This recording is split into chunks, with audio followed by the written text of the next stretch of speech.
Why compliance? Easy. Because nothing can put your dealership behind the eight ball like non-compliance. Massive fines and lengthy court battles, not to mention loss of your hard-earned reputation, are at stake here.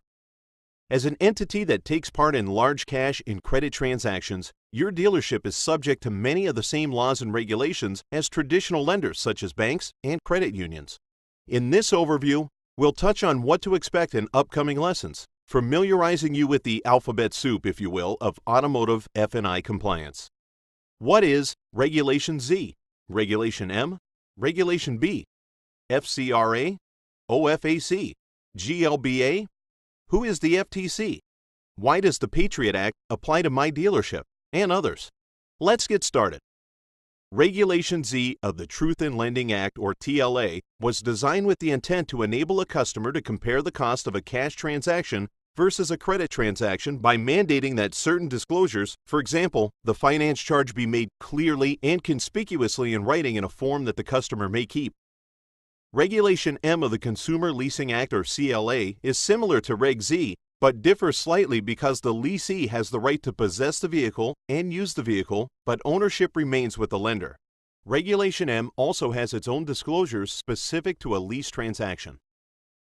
Regulation B of the Equal Credit Opportunity Act, or ECOA, simply states that all applicants are to be treated fairly in every aspect of a credit transaction and in no way influenced by an applicant's race, color, religion, national origin, sex, marital status, age, if they have received public assistance, or if they have previously exercised a right under the Consumer Credit Protection Act.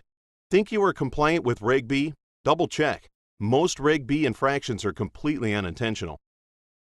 The FTC's Fair Credit Reporting Act, or FCRA, is devised to protect the privacy of consumer information, ensure accuracy and integrity of consumer report information, prevent identity theft, and improve the conflict resolution process by use of adverse action notices and the risk-based pricing rule. Think only the lender is responsible for sending adverse action notices? Think again.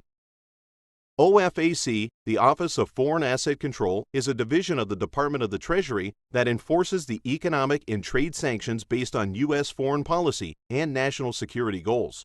What does this have to do with your dealership?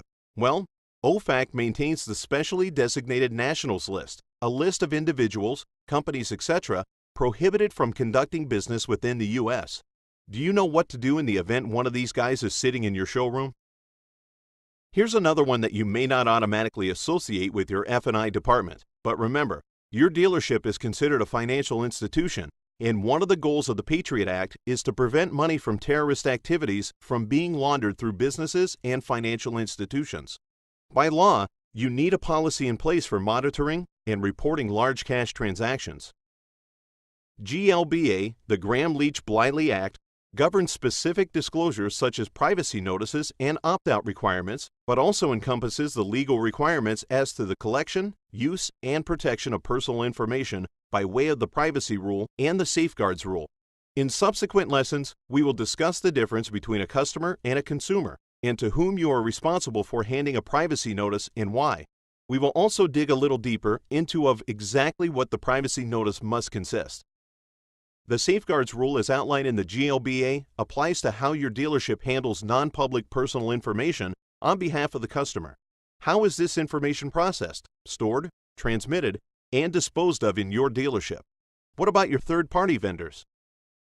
FACTA, the Fair and Accurate Credit Transaction Act, is another FTC regulation whose rules work in concert with the privacy rule and the safeguards rule, namely the disposal rule and the red flags rule. The disposal rule requires that all consumer information to be properly disposed of and addresses what are considered reasonable measures to protect the information from being unlawfully attained. The red flags rule is intended to thwart identity theft. We'll look into detecting red flags, evaluating red flags, responding to red flags, as well as how to administer and maintain a red flags program in your dealership. The Magnuson-Moss Warranty Act is a federal law passed by Congress, which requires specific disclosures in relation to any written warranties and service contracts. The purpose of these disclosures is to certify that your customers are fully informed as to the scope and terms of any written warranties.